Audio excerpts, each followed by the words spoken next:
Chapter 49. The Chief Hermetic Scribe. It was midwinter feast day. Jenna looked out the palace ballroom window and watched the snow falling fast, covering the lawns, festooning the bare branches of the trees, and obliterating all traces of the dark domain. It was beautiful. Jenna was hosting a midwinter feast. She was determined to get rid of all traces of the things in the palace, and she had decided that the best way to do that was to fill it with everyone she cared about. Silas, Sarah, and Maxie had come over from the Ramblings. After a tearful reunion, on Sarah's part anyway, between Ethel and Sarah, they began to help Jenna get the ballroom ready for that evening. There was, Jenna said, a lot to do. Silas smiled. "That's just what your mother would say," he said. The winter morning drew on. Snow piled up outside the long windows, while the ballroom was transformed with holly and ivy, red ribbons, huge silver candlesticks, and a whole box of streamers that Silas had been keeping for a special occasion. At the other end of Wizard Way, the pick for the new chief hermetic scribe was underway. The previous afternoon, Marcia had successfully gathered all scribes together in the manuscriptorium. In a solemn ceremony, she had placed the traditional enamel pot on the table in the hermetic chamber, and then each scribe had gone in and put his or her manuscriptorium pen into the pot. The pot had been left in the hermetic chamber overnight, and Marcia had spent an uncomfortable night in the manuscriptorium guarding the entrance to the chamber. Now it was time for the pick. All the scribes had gathered, robes freshly washed, hair combed. They filed into the dimly lit manuscriptorium, glancing at each other, wondering who among them would be the next chief hermetic scribe. Partridge had been running bets, but no clear favorite had emerged. A small, beautifully patterned square of carpet had been laid on the floor, and Marcia told the scribes to gather around. The older ones looked puzzled. There had been no square of carpet at the last pick. Marcia began with a few carefully chosen words about Jilly Gin, to which the scribes listened respectfully, and then she made a surprise announcement. "Scribes, it has been a terrible time, and although most have weathered the storm, some people did not. Our thoughts go out to all who have lost anyone." There were sympathetic glances at scribes who still had relatives and friends unaccounted for. Marcia waited a little, and then continued. "However, I do believe good has come of this. Since the great undoing yesterday, we in the Wizard Tower have seen many stubborn pockets of dark magic disappear, and I think the same will have happened here. We have, I hope, at last got our magic back in balance with the dark." Marcia paused as a small round of applause broke out. She continued. "During the last few days in the Wizard Tower, when I was trying to find a way to defeat the dark domain, I made many important discoveries. One of them affects us all here today. Recently, in my opinion, the choice of chief hermetic scribe has not been exactly ideal. I believe there may be a reason for this. Over the years, the hermetic chamber has seen much dark magic, and I suspect the pick has become corrupted. Now, with everything back as it should be, I am expecting the pick to take a different form and give us a true result." The scribes glanced at each other. What did Marcia mean? Marcia allowed her comment to sink in, and then she announced, loudly to quell the murmuring, "Will the youngest scribe please step forward?"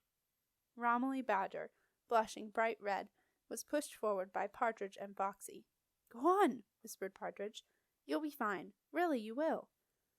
"Romilly Badger," said Marcia, sounding very official. "As youngest scribe, I ask you to enter the hermetic chamber and bring out the pot." A muttering spread around the room. Normally, the youngest scribe was told to bring out the pen that lay on the table, not the pot. "These are the original words as laid down in the undoing of the darkness," Marcia told the scribes. "And if, as I hope, the pick has reverted to its original form, there will be one pen only left in the pot, with the rest thrown out onto the table. The pen in the pot will belong to your next chief hermetic scribe. Of course, if there is only one pen on the table, and all the rest are in the pot, then we will have to accept that choice as we have done in the past, though personally I believe this method to be flawed. Does everybody agree?" There was some general muttering and discussion, the upshot of which was agreement.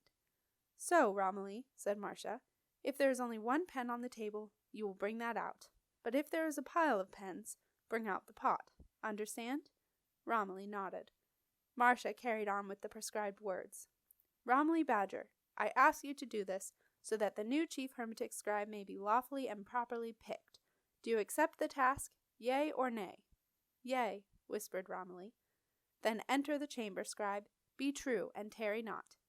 Romilly walked self-consciously into the seven-cornered passage. After what felt like an hour, but was less than a minute, her footsteps were heard coming back along the passage. A spontaneous round of applause broke out when she appeared carrying the pot. Marcia broke into a broad grin. She had instantly regretted her words about the pick, thinking that if the old method remained, then whoever was picked would not have total authority. But now all was well. The pick had reverted to the true method, and all that remained was for Romilly to take the pen from the pot. "Scribe Romilly, place the pot on the carpet," said Marcia. Hands shaking, Romilly put the pot down. It stood tall, its ancient dark blue enamel pitted and worn. "Scribe Romilly, place your hand in the pot and draw out the pen."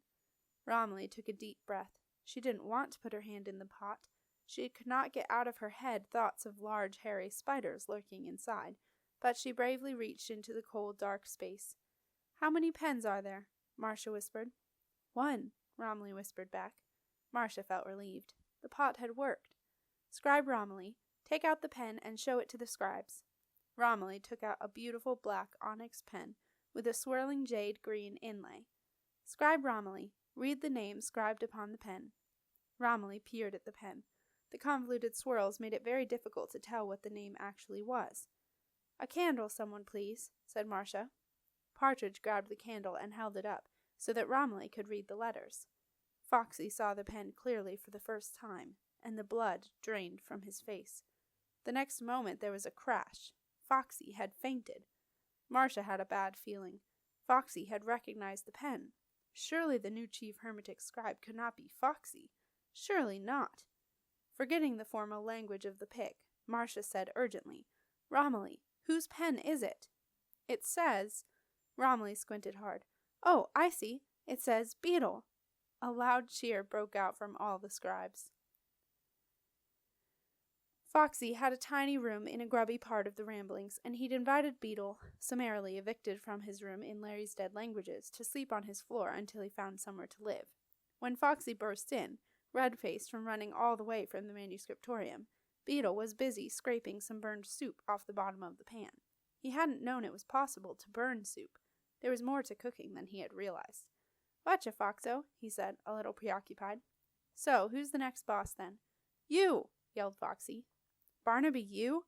Oh well, could be worse. I think I've killed your saucepan. Really sorry." Foxy rushed over to the tiny sink and grabbed the pan out of Beetle's hands.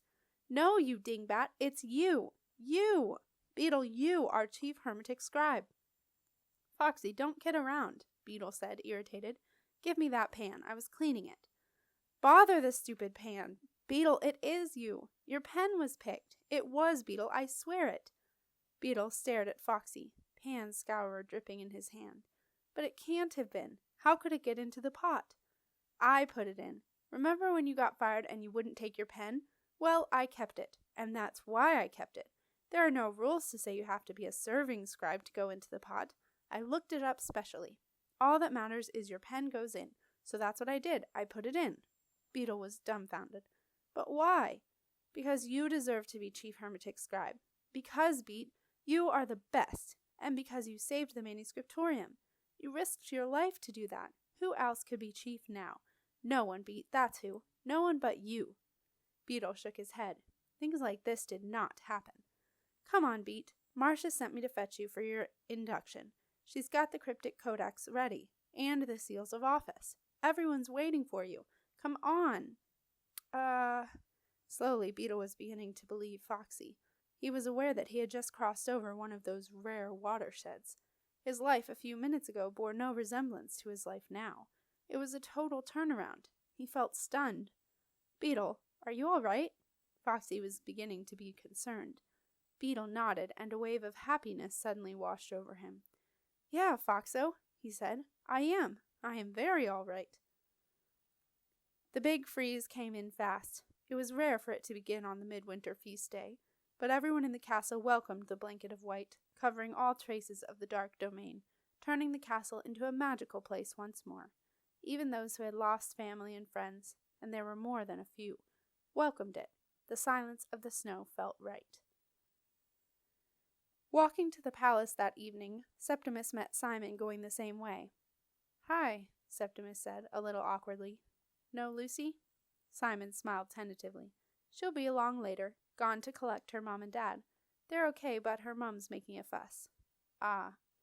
They walked through the palace gate and headed for the palace. Breaking the rather uncomfortable silence, Septimus said, I wanted to say thank you. Simon looked at his brother. What for? He asked, puzzled. For saving me, in the river. Oh.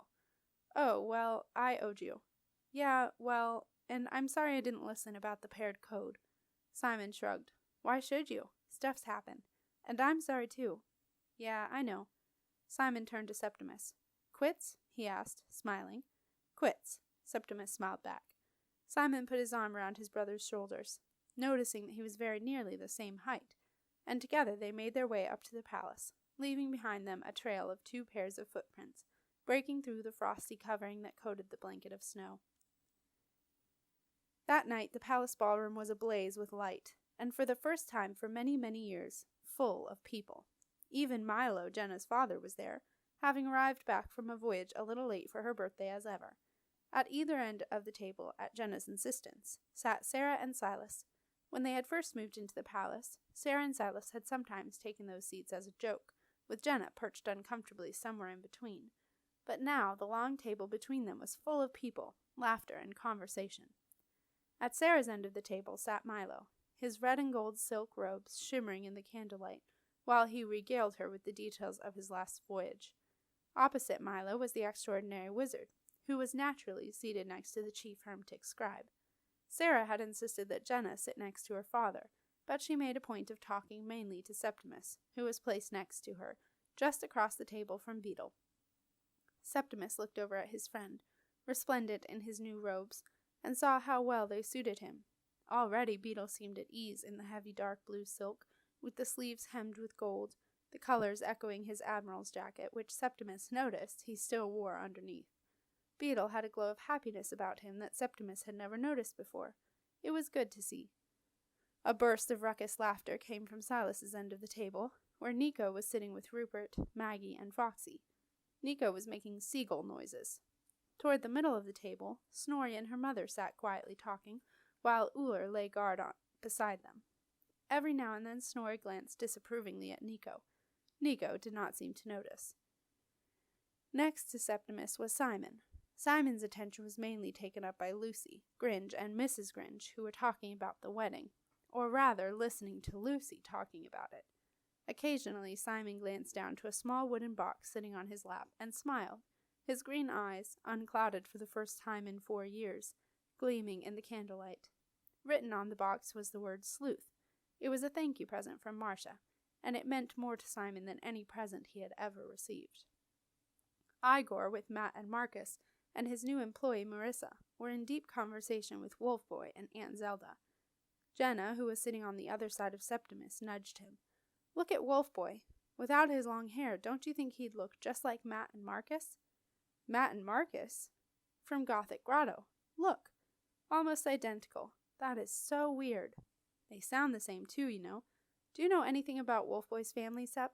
Does Wolf Boy know anything? Never said anything to me. It was the young army anyway, Jen. I never knew I had a family until I bumped into the bunch of you. Septimus grinned. Bit of a shock, I bet. Jenna smiled back. Yeah. Septimus did not often think about how he might never have known who he truly was, but right then, among his friends and family, a feeling akin to terror passed over him, as he thought how different life might have been if Marcia had not rescued him from the snow only 4 years ago. He looked at Wolf Boy and realized that he had never found his family. Surely he must have one. Tomorrow I shall go and ask to look at the Young Army records. There might be something in there about 409. You never know.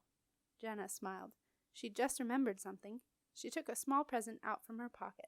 Happy birthday, Sep. It's a little late, but we've been a bit busy recently. Hey, thanks, Jen. I got you something, too. Happy birthday. Oh, Sep, thank you. That's lovely. You haven't seen it yet.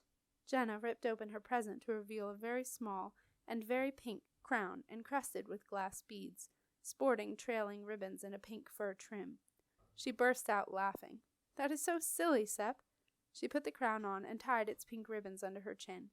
There, that makes me queen now. Open yours.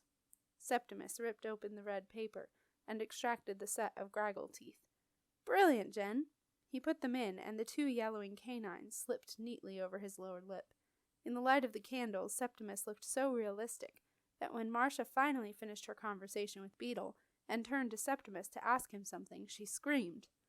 Queen and Graggle spent the rest of the evening fooling around opposite the 2 great dignitaries of the castle, the extraordinary wizard and the chief hermetic scribe. Jenna felt indescribably happy. She had her old Septimus back, and, as another burst of laughter and seagull noises erupted, her old Nico, too.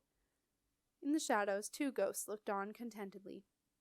"Thank you, Septimus," Althor had said, when asked to join the party at the table, "but I'd just like to sit quietly and be with my Alice. You living, you're a noisy bunch." And they were, all night long. As the sun rose, the windows to the ballroom were flung open. The party climbed out into the snow and made their way down to the palace landing stage. A lone ghost saw their approach and slipped away onto the trading barge that was moored at the landing stage, ready to leave before the big freeze began to ice up the river. The ghost of Olaf Snorrelson wafted down into the cherrywood cabin that long ago he had made for his wife Alfrun. He sat waiting for his wife and daughter to arrive, as he knew they surely would, and smiled. He was home at last. But the party had not come to say goodbye to Snorri and her mother, who were not leaving until the next day. They had come to bid a final farewell to Jilly Jin, who lay silent and snow-clad in her leaving boat, ready to be cast adrift to float down to the sea on the outgoing tide. As they watched the leaving boat drift down the river, a rich blue silk banner fluttering from its flagstaff, Jenna turned to Beetle. "I bet you hope she doesn't come back and haunt the manuscriptorium," she said. The chief hermetic scribe grinned. "I've got a bit of peace and quiet first," he replied. "You know where she'll be for the first year and a day." Jenna giggled. "Oh, of course! The place where she entered ghosthood. Marcia's so going to love that."